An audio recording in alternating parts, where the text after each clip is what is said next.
முதல்ல இந்த படம் ஆரம்பித்தது வந்து இந்த மேடையில் தான் பேச முடியும். நான் எடிட்டர் ரூபன் அவர்கிட்டருந்து தான். ரூபன் வந்து அடங்கமறு படமும் எங்களுடைய ப்ரொடக்ஷனுக்கு ஹோம் மூவி மேக்கர்ஸ்க்கு வந்து அனுப்பிச்சி வச்சார் டைரக்டர் கார்த்திகை. அது வந்து ரொம்ப ஒரு மிகப்பெரிய ஹிட் ஆச்சு. அதே மாதிரி சைரன் டைரக்டர் ஆண்டனி பாக்யராஜ் வந்து எங்கள் ஆஃபீஸ்க்கு அனுப்பிச்சி வச்சுருந்தார். அப்போ தான் எனக்கு புரிஞ்சுது வந்து மற்ற ஹீரோஸ்க்கு அனுப்பிச்சிருக்காரான்னு எனக்கு தெரியல. எனக்கு அனுப்புகிறாருன்ற பெரிய நம்பிக்கையில், எனக்கு மட்டும்தான் அனுப்புகிறாருன்ற பெரிய நம்பிக்கையில் நான் இருக்கேன். ஸோ அது ஒரு ஃப்ரெண்ட்ஷிப்போ ஒரு அன்போ ஒரு க்ளோஸ்னஸோ இல்லைன்னா அது நடக்காதுன்னு நினைக்கிறேன். தேங்க்யூ ரூபன். அதுக்கு முதல்ல 2 வெற்றி படம் எனக்கு தெரிஞ்சு இன்னும் ரிலீஸ் ஆகலை, பட் இருந்தாலும் நான் ரொம்ப சந்தோஷமாக இருக்கேன் சைரனை பொறுத்த வரைக்கும்.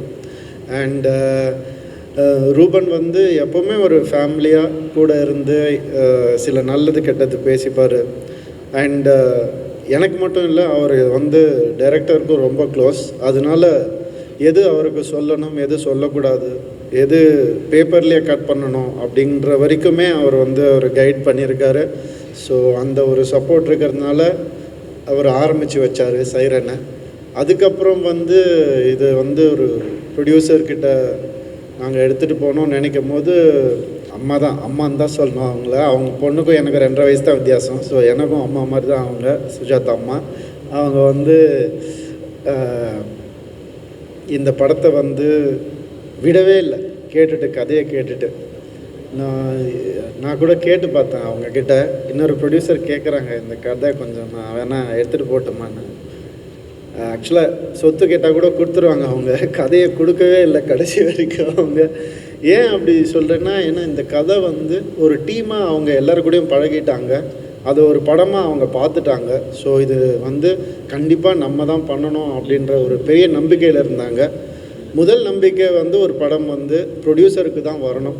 ஹீரோ மற்றவங்க எல்லாம் டெக்னீஷியன்ஸ்லாம் தாண்டி இந்த படத்தை நான் ஆடியன்ஸ்கிட்ட போய் ஒழுங்காக கொண்டு போய் சேர்ப்பேன்ற ஒரு நம்பிக்கை ப்ரொடியூசர்கிட்டேருந்து ஆரம்பிக்கணும். அந்த நம்பிக்கை அவங்கக்கிட்டேருந்து ஆரம்பித்ததுனால நான் ரொம்ப ஹாப்பியாக இருந்தேன். அவங்க நிச்சயமாக அதை நல்லபடியாக கொண்டு போய் சேர்த்துருவாங்கன்னு. இன்றைக்கி அதுக்கான நேரம் வந்துருச்சு. Thank you aunty, thank you so much. இதை வந்து இதுக்கு மேலே ஒரு சிறப்பாக பண்ணியிருக்க முடியாது. அது உங்களுடைய ஒத்துழைப்பும் உங்களுடைய அன்பும் உங்களுடைய சாப்பாடும், ப்ரொடக்ஷனில் போட்ட சாப்பாடும் இல்லைன்னா அது ரொம்ப கஷ்டம். ஸோ அவங்களுக்கு இது ஒரு மிகப்பெரிய சக்ஸஸாக வரணும்னு நான் வந்து ஆசைப்படுறேன். அடுத்தது வந்து ஜிவி பிரகாஷ் அவர்கள் அடுத்த மியூசிக் டைரக்டர்னு யார் இந்த படத்துக்கு, ஏன்னா எமோஷன் ரொம்ப ப்ளே ஆகிருக்கு சைரன். அதனால் எமோஷனை வந்து அழகாக கொண்டு வரக்கூடிய ஒரு மியூசிக் டைரக்டராக தான் போகணும் அப்படின்னு நினச்சோம். நீங்கள் நிமிர்ந்த நெல் பார்த்துருப்பீங்க. அதில் வந்து எங்களுடைய ஃபர்ஸ்ட் காம்பினேஷன் எந்தோ ஜிவி இதுவும் கனி அண்ணன்து. ஸோ ஜிவி வந்து ரீரெக்கார்டிங்கில் வந்து அந்த படத்தை வந்து எங்கேயோ தூக்கிட்டு போயிருப்பார். அந்த ஒரு ஹீரோவுடைய எமோஷனை, ஒரு டைரக்டருடைய டயலாகை அந்த பின்னணி இசையில் பார்க்கும் போது உண்மையாகவே சிலிர்க்க வைக்கிற ஒரு மியூசிக்காக தான் இருக்கும். ஸோ அதனால தான் ஜிவி தான் இந்த படத்தை கண்டிப்பாக பண்ணணும்னு ஆசைப்பட்டோம். அவர்கிட்ட போய் சொன்னோம். அவர் உடனே நிச்சயமாக நான் பண்ணுறேன்னு. அவரும் ஒரு ஃபேமிலி மாதிரி தான். அண்டு அவர் ஆல்சோ அவர் ஒரு கதாநாயகன். அதனால் அவருக்கு வந்து இன்னும் ஊடுருவி வந்து பார்க்கக்கூடிய தன்மை இருக்குது அவருக்கு, ஒரு கதாபாத்திரத்தை. அது எங்களுக்கு ரொம்பவே ஹெல்ப்பாக இருக்குது. எப்போவுமே சொல்லிகிட்டே இருப்பார், இந்த சீன் நல்லா இருந்துச்சு. நான் திடீர்னு ஃபோன் பண்ணி ஒரு நாள் சொல்லுவார். ரொம்ப சந்தோஷமாக இருக்கும் கேட்கும் போது. அது ஆட்டோமேட்டிக்காக அவர் இன்வால்வ் ஆகிடுவார். அது உண்மையாகவே நமக்கு இந்தியாவில் ஒரு மிக சிறந்த ஒரு மியூசிக் டைரக்டர் ஜிவி அவர்கள். ரொம்ப சந்தோஷம் உங்கள் கூட எப்போ ஒர்க் பண்ணாலும். எனக்கு கீர்த்தி சுரேஷ் நெக்ஸ்ட்டு நாங்கள் அப்ரோச் பண்ணோம். ஏன்னா இந்த படம் வந்து ஒரு ஸ்ட்ராங்கான ஒரு ஃபீமேல் கேரக்டர் தேவைப்பட்டது. நான் கூட டைரக்டர் நானும் டிஸ்கஸ் பண்ணோம், நம்ம ஏன் அறியாமல் வந்தது தான் இதில் ஒரு ஸ்ட்ராங் ஒரு ஃபீமேல் கேரக்டர் வேணும்னு. நம்ம நார்த்துலேருந்து வில்லனை கூப்பிட்டு வந்திருக்கலாம், என்ன வேணால் பண்ணியிருக்கலாம். பட் கீர்த்தி வந்து மைண்டில் வச்சு அவர் வந்து ஒர்க் பண்ண ஒரு கேரக்டர் அண்ட் ஃபீமேல் ஓரியன்ட் தான் வேணும் அப்படின்னு. ஏன்னா அது கிளைமேக்ஸ் நீங்கள் பார்க்கும்போது அதுக்கான முழு அர்த்தமும் புரியும். அது ஏன் அப்படி ஆரம்பிச்சது, எதனால் வந்து சண்டே ஆச்சு, எதனால எங்கே வந்து முடிஞ்சதுன்னு கிளைமேக்ஸ் பார்க்கும்போது அந்த உணர்வு நமக்கு வரும். ஒரு அழகான ஒரு ஒரு உணர்வு அது. இந்த படமே அந்த கிளைமேக்ஸ் காட்சியை வச்சு தான் நகரும் ஒவ்வொரு சீனுமே. ஸோ அந்த வகையில் வந்து கீர்த்தி மகாநட்டின்ற ஒரு படம் நம்ம எல்லாம் பார்த்துருப்போம். அது ஒரு படம் போகிறோம் அவங்களுக்கு லைஃப்பில், அந்த ஒரு கெரியரில் அந்த ஒரு நல்ல படம் பண்ணிட்டோன்ற சந்தோஷம் வந்து அவங்களுக்கு எப்போவுமே இருக்கும். நல்ல படம் பார்த்தோன்ற சந்தோஷம் நமக்கு எப்போ ஏற்படும்.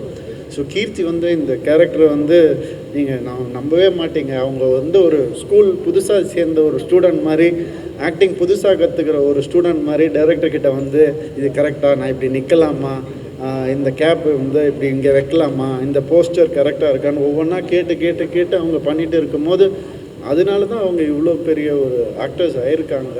அவங்களுக்கு இவ்வளோ ஃபேன்ஸ் இருக்காங்கன்றது வந்து உண்மையாகுது. இல்லைன்னா சாதாரண உழைப்புனாலலாம் அப்படி ஆகாது. பயங்கர ஒரு ஹார்ட் ஒர்க்கர் கீர்த்தி. ஸோ ரொம்ப ஹாப்பி நான் அவங்க கூட ஒர்க் பண்ணது. அண்ட் இந்த கதாபாத்திரத்தை மிகச்சிறப்பாக பண்ணியிருக்காங்க.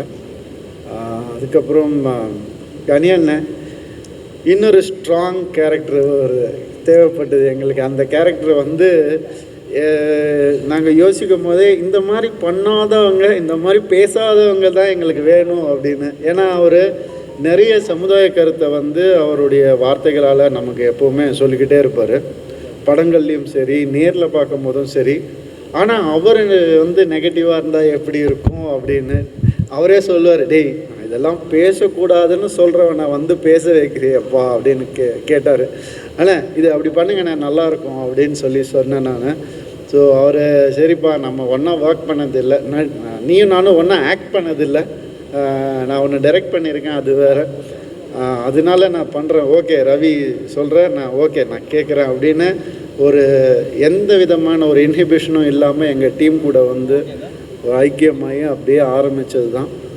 அவர் நானும் வந்து நிறைய நல்ல விஷயங்கள் பேசியிருக்கோம். அப்போ அவர் நானும் டைரக்டர், புது டைரக்டர் வேறு இல்லையா, அப்படியே பார்த்துப்போம் ரெண்டு பேரும். ஒன்றும் பேசிக்க கூட மாட்டோம், நல்லா பண்ணுறாரா இது எதுவும் கேட்டுக்க மாட்டேன்.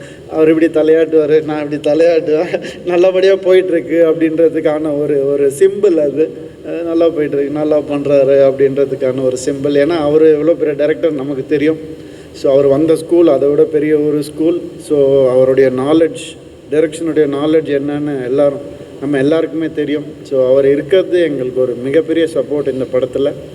அண்ட் அதே மாதிரி இன்னொரு டைரக்டர் அழகபெருமா சார், நானும் அவரும் வந்து சேர்ந்தது வந்து அடங்கமறு படத்தில் வந்து சேர்ந்தோம். அப்போத்துலேருந்து அந்த ஜேர்னி அப்படியே கண்டினியூ ஆகிருக்கு. தொடர்ந்து நிறைய படங்கள் ஒன்றா பண்ணிகிட்ருக்கோம். இந்த ஒரு ஜேர்னி இன்னும் கண்டினியூ ஆகணும்னு தான் நான் எப்போவுமே ஆசைப்பட்றேன்.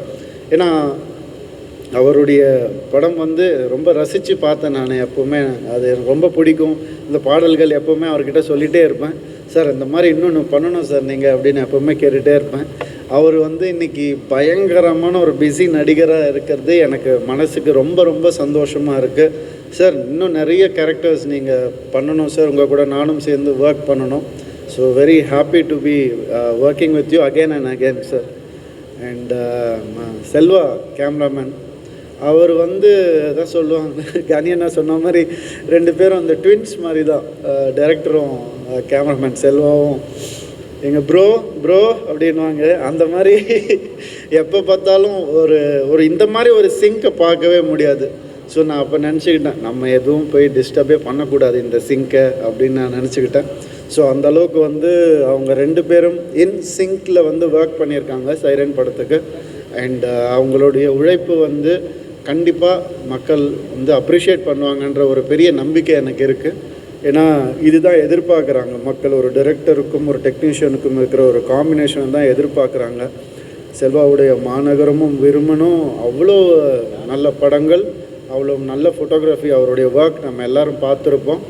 ஸோ அவர் இந்த படத்தை வந்து ஒத்துக்கிட்டு பண்ணது எங்களுக்கு ரொம்ப சந்தோஷமான ஒரு விஷயம். அண்டு கண்டிப்பாக இந்த படம் உங்களுக்கு ஒரு மிகப்பெரிய பேர் வாங்கி கொடுக்கும், அது நிச்சயமாக என்னால் சொல்ல முடியும். அதுக்கப்புறம் ஒரு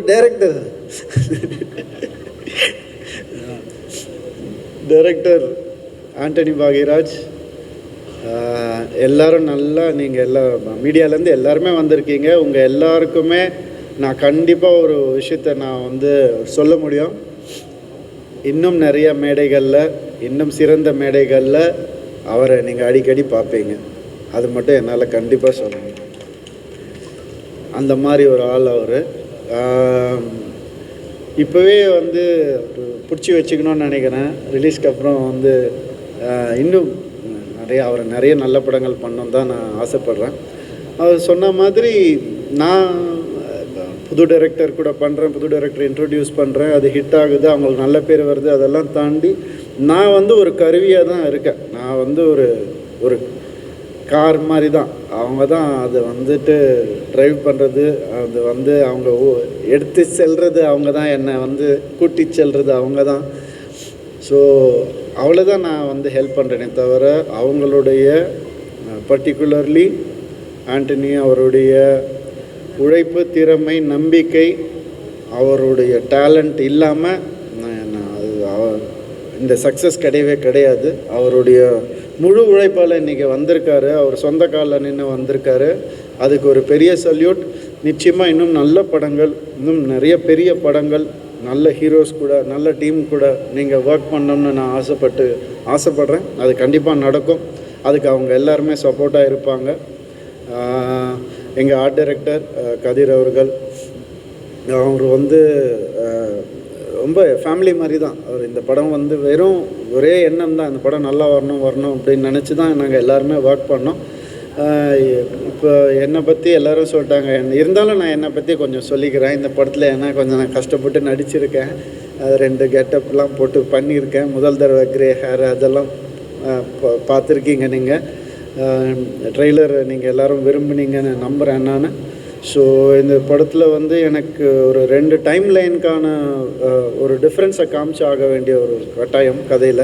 15 years பிஃபோர் அப்படின்னு சொல்லக்கூடிய ஒரு கதை, அப்புறம் ப்ரெசண்ட்டில் நடக்கக்கூடிய ஒரு கதை. ஸோ 2த்துக்கும் டிஃப்ரென்ஸ் காட்டணுங்கிறதுக்காக தான் அப்படி. ஸோ அது வந்து தேவைப்பட்டது கதைக்கு, அதனால் அப்படி பண்ணியிருக்கேன். இது எனக்கு ஒரு புது அனுபவம். இந்த அனுபவத்தை நான் ரசித்து பண்ணியிருக்கேன். நீங்களும் ரசிப்பீங்கன்னு நான் நம்புகிறேன். படம் உங்கள் எல்லாருக்கும் கண்டிப்பாக பிடிக்கும்னு நான் நினைக்கிறேன். February 16 தேட்டரில் ரிலீஸ் ஆகுது. இது ஒரு ஃபேமிலி ஃபிலிம் தான். எமோஷன்ஸ் அடங்கியிருக்கிற படம் தான் இது. நான் நடுவில் நிறைய கொஞ்சம் ஆக்ஷன்ஸ் படம் வெட்டு குத்துன்னு போயிட்டேன், திருப்பி வந்துட்டேன். ஸோ இந்த படம் நிச்சயமாக குடும்பங்களுக்கான படம் தான். இதில் ஒரு பியூட்டிஃபுல் ஒரு எமோஷன் இருக்குது. ஒரு ஃபாதருக்கும் டாட்டருக்குமான ஒரு பியூட்டிஃபுல் எமோஷன் இருக்குது. அதுதான் இந்த படம், அதுதான் இந்த கரு. இது நான் ரொம்ப ரசித்து பண்ணேன். அதனால் எனக்கு ரொம்ப க்ளோஸ் டு த ஹார்ட் இந்த படம். கண்டிப்பாக உங்கள் எல்லாருக்கும் பிடிக்கும்னு நம்புகிறேன். நன்றி.